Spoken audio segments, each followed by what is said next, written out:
Hi everyone, आज मैं आपको स्टूडेंट फंडिंग के बारे में कुछ इन्फॉर्मेशन दूंगी क्योंकि बहुत लोगों को ऐसा लगता है अगर आप इंडिया से ऑस्ट्रेलिया आना चाहते हो तो आपके पास बहुत पैसे होने चाहिए। तो मैंने सोचा कुछ इन्फॉर्मेशन मैं अपनी तरफ से बता देती हूँ आपको। पहली बात तो ये देख लो, ऐसा कुछ भी नहीं है अगर आप इंडिया से ऑस्ट्रेलिया आओगे तो आपके पास बहुत पैसे होने चाहिए। सो मोस्टली यहाँ जो इंटरनेशनल स्टूडेंट्स आते हैं वो मास्टर्स या बैचलर के लिए आते हैं, तो इनकी एलोकेटेड फ़ीस होती है। ये डिपेंड करता है आप कौन सी यूनिवर्सिटी में जा रहे हो, कौन से स्टेट में जा रहे हो, आपका कोर्स क्या है, एंड उसी अकॉर्डिंग आपको फ़ीस पे करनी होती है। जो यहाँ की गवर्नमेंट है वो ये देखना चाहती है आपके पास, अगर आप 2 साल के लिए आ रहे हो तो एनफ फंडिंग है या नहीं है। अगर आप यहाँ रहते हो, खाते हो, पीते हो, तो क्या आप अपने आप को सपोर्ट कर सकते हो, नहीं कर सकते हो।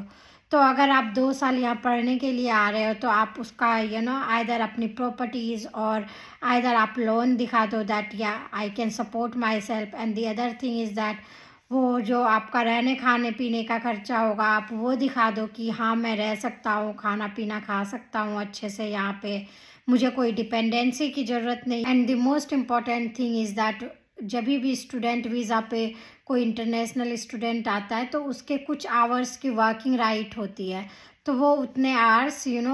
अपने हॉलीडेज़ पीरियड में काम कर सकता है और जब भी उसकी यूनी चल रही है उस पीरियड में काम कर सकता है। तो यूजुअली जो स्टूडेंट होते हैं वो उसी से ही अपना रूम रेंट और पॉकेट मनी निकाल लेते हैं, तो वैसे घर से मांगने की ज़रूरत भी नहीं पड़ेगी। But the thing is that जब आप स्टूडेंट वीज़ा लेके आते हो तो ये मैंडेटरी होता है गवर्नमेंट को दिखाना दैट लुक मेरे पास इतनी फंडिंग है, मैं अपने आप को सपोर्ट कर सकता हूँ, मुझे कोई डिपेंडेंसी की ज़रूरत नहीं है एंड मैं अपना काम खुद कर सकता हूँ। और तभी गवर्नमेंट ट्रस्ट करके आपको वीज़ा ग्रांट करती है। और अभी तो वीज़ा के रूल्स काफ़ी स्ट्रिक्ट हो गए हैं, पहले तो फिर भी कुछ ईज़ था, अभी इनको ऐसा लगता है कि ये इंटरनेशनल स्टूडेंट जेन्युइन वीज़ा के साथ यहाँ पढ़ने के लिए नहीं आते हैं, तो इन्होंने बहुत जेन्युइन वीज़ा प्रोसेस का another interview process and all कर दिया है, जिसे आपको क्रैक करना होगा। तो वो यही देखते हैं आपका इंटेंशन यहाँ रहने का जेन्युइन है या नहीं है, आप यहाँ जेन्युइनली पढ़ना चाहते हो, नहीं पढ़ना चाहते हो, आपका कोई इंटेंशन कुछ और तो नहीं है, आप कोई और काम तो यहाँ आकर नहीं करना चाहते हो। तो तो थ्रू आउट द जर्नी ये सारी चीज़ें चेक करते हैं। But when it comes to funding में वो इतना ही देखते हैं आपके पास यूनिवर्सिटी की एनफ फंडिंग है या नहीं है,